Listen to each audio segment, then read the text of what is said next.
Okay, welcome into the 19th Hole Podcast. Here today at the Links Course in Paso Robles with the new director of golf and now general manager, Chase Watts. Hello, how you doing? I'm doing good, man. How you doing? Doing good. Okay, so anybody listening is going to be like, wait, hold on a second, that guy's not from California. Man, I'm from the South. Y'all probably pick it up on my accent. I'm from Mississippi. So. Yeah.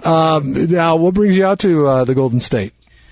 Well, I've finished school in Oxford, Mississippi at Ole Miss, and all my friends are graduating, so I decided to come out here and figure out what I can get myself into. Mm-hmm. And I somehow managed to work my way over to the Links Golf Course and fell in love with it. Yeah, that's not a bad thing to get into, especially now. Tell me a little bit about your experience in the, I would imagine, what could be called some of the growing pains of what you guys are going through right now, and being put in this role because you haven't all worked here very long, and just how fast everything moves on that. Right. Well, man, the owner that I'm working for right now, he's been planning on this for as soon as he bought this place. So it's been a long process trying to get the plans approved and whatnot. But we finally had a vote on it with the city a couple months ago, and it got passed. So we got a bright future and a lot of plans moving forward. Now, for people that may not be paying attention to it, this is now an 18-hole golf course. It's been an 18-hole golf course since 1996 when it was built. That's when Tom Erskine came along and bought the property a couple years ago. And now there's development plans for the property. Many people may have heard about it in the news, but when it's all said and done, what is the Cabernet Links Resort going to be all about? One and everything, man. It's going to have a resort for RV stayers, for tourists, and it's going to have a 18-hole course is going to improve. It's actually a few holes are going to get changed around. The course is going to improve condition-wise.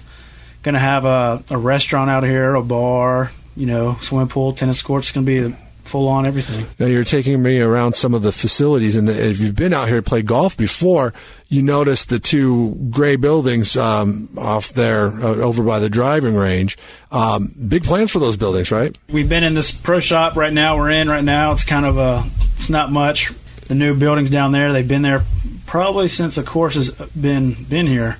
But they're going to get remodeled and refurbished, and that's going to be our new pro shop bar, and we're going to have a banquet room over there. It's going to be nice. Full service all the way around. Now, you were telling me out on the course that there's plans to have RV spots in by next year. He's planning on breaking ground in November. So, and of course, the first priority is the pro shop. We're trying to get over there, bar, restaurant, so everybody can come and enjoy a drink or food after they get done golfing. But the RV spots, he's hoping to have in by next spring or maybe next fall. When it's done, when all phases of the Cabernet Links Resort are put in place, how many RV spots is there? The overall plan, he's trying to fit 290 in here. Wow. And I think the first phase, that got approved, that includes the pro shop, restaurant, and bar, and that 50 RV spots. That's the first phase. Cool. So I guess if you're taking note, if you stumbled across this podcast, maybe you like to travel to wine country and stay in your RV. Absolutely. Now there's going to be another option. The cool thing about this option is there's championship golf attached to it. I don't know about that with the other options. There's no championship golf unless you drive out here. You're more than welcome to drive out here if you're staying at one of the other places. But if you stay here, then you just walk right out your RV and go play some golf and then go wine tasting. And you guys are going to have it. It's going to be full service, really, and it's going to be a vast improvement to the area.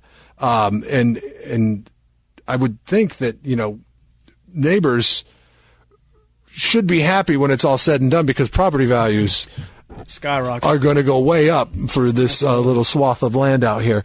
Now, what are some of the things that you guys do on a regular basis? I know you guys are big and heavy into tournaments. You got a men's club, and there's some cool special promotions that you guys do. Tell me about some of those. Every Tuesday morning at 9 a.m. we have our men's club. I wouldn't call it a men's club because we actually have a few ladies that play in it because, everybody's welcome. The club. Their club. It's a players' club. That's what it is. There we go. Everybody's welcome. But it's a skins game. It's kind of, all skill level, ages. We got everybody from like down to a scratch golfer to a 30-plus handicap golfer. So, and then we have a 91-year-old man who walks 18. He walks the course. Wow. And then we have, I think, a 18-year-old kid who plays in it. So it's a little bit of everybody.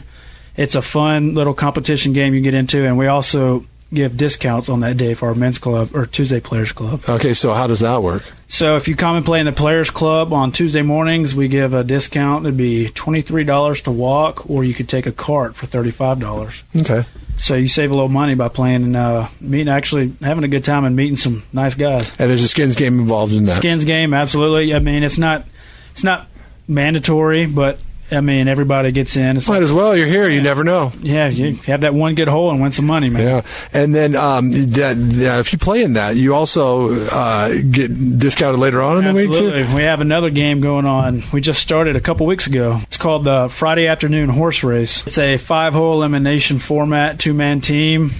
It's kind of like an alternate shot, and winner takes all. And you mean $20 to get you a free drink ticket, the round of golf. If you get eliminated, you can keep playing as much golf as you like. It's a great way to celebrate a Friday afternoon. Get off work, get off a little early, get on out here, have a drink, and then if you get eliminated, go play some golf, grab another drink. Yeah, there you go. No better way to spend your Friday. You guys do a fair amount of tournaments that are hosted by you. What if somebody wanted to get their tournament out here? What's the protocol for getting involved and getting your tournament put on out here? We'd like to welcome anybody that would like to have their own personal tournament. We've done that in the past. We've had USA Kids Golf Academy come out here. They come out here every year, have probably 20-plus kids come out and have a tournament. And then, all you have to do is just give us a call, and we'll work something out with you. We're very easygoing, so... Yeah, and I think that's the key, too, because a lot of times you can get wrapped up into booking a tournament at a golf course that has very rigid tournament policy, and not the case out here at the Links course. The number to call, 227-4567, which is like the easiest phone number in the world to remember, which is great whenever I deal with business dealings with you guys, because I know your number no matter what phone I'm at. 227-4567. Quickly, rates, weekdays, regular? So if you're a member out here at the Links, it's $25 to walk, or it is $40 to ride, and if you're not a member just trying to come out and play, you would be paying $50 for 18 holes in a cart. Okay. And then and that's weekdays? That's during the week, Monday through Friday, and on weekends is Saturday and Sunday, and that would be $59 for 18 holes and not a member, or $47 if you are a member. Now, you talk about membership. You guys have your membership drive Correct. Coming up in the winter. What is the membership plan? So we offer a $50 membership for a full year, and that gives you discounts every time you play. You save $10 during the week or $12 on the weekend. And that's only, it's $50. You can't beat it. Yeah, you come out here and play, 3-4 times, and it's paid for. Or you could, if you want the NCGA handicap service with it, it's $99, and that also gives you the free discounts throughout the year. Okay, and then anything else besides the discounts? Like card special breaks? rate. Well, yeah, you get four guest passes to come with it, and then you get 2 free bucket of balls. And then, of course, we have time changes like 8 a.m. and early. It's called our early bird, and that's a good deal. It's $22 during the week. Wow.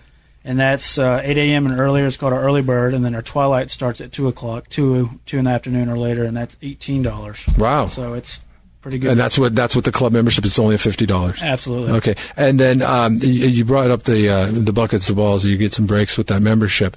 A lot of people don't know this, but you guys have probably the best driving range facility in the entire county. Absolutely. Now, if you want to come out here, and a lot of people, their biggest hang up with golf is they don't have the time to do it, but you always have a time to work on your game with a bucket of balls. What are your rates for the balls? So we do have the best driving range around, man. It's wide open, flat, right next to some vineyards. You're not hitting off mats. You're hitting off really manicured grass. We have the distance out there all the way from 50-yard targets to 250-yard targets. For a small bucket, which is 30 balls, it would be $5. For 60 balls, medium bucket would be $7, and a large bucket close to 100 balls, which gives you a lot of practice, is $9. Yeah, and the cool thing about it is you mentioned it's wide open, it's sprawling. So many times you go to a place and you hit in the driving range, but you can't get a true feel for what your ball is doing because you're hitting into a hillside. Yeah. And if you hit into that hillside, it's like, well, that's not. There's not any golf course, any hole on any golf course where you're driving the ball as hard as you can into a hillside. So that's not the case out here. So come on out and experience the driving range at the links course at Paso Robles. When does the official name change take place? He's going to wait and change the official name until we open the pro shop. Okay. So, and he's trying to break ground in November. So hopefully by next spring we'll have the new name and new bar and restaurant. It's very exciting, everything you got going on out here. Now, at the end of these 19th hole podcasts, we always like to give people an incentive to come on out here. Do you got anything that you'd like to throw to the way of the people that are downloading this podcast? Absolutely, man. Y'all come out and mention that y'all heard this podcast, and we'll give you a free range bucket of balls. Wow. Now, you don't have to buy a round of golf, nothing. Just come on out and experience the driving range. Free bucket of balls. With true distances. On the house, absolutely. Chase, congratulations on the job, and thanks for having us out today for the signature hole, and which I parred, thanks to a very long putt. And you looked the other way on the ball that I put in the vineyards, and the 19th hole podcast as well. I appreciate it, man. The 19th Hole Podcast is a production of American General Media and CentralCoastGolfCart.com. All rights reserved. This podcast and any portion of this podcast may not be published, broadcast, rewritten, or redistributed in whole or part without the express written permission of American General Media or CentralCoastGolfCart.com. The 19th Hole Podcast is hosted by Jeff Kingman and can be found wherever you listen to podcasts. Now, go play some golf.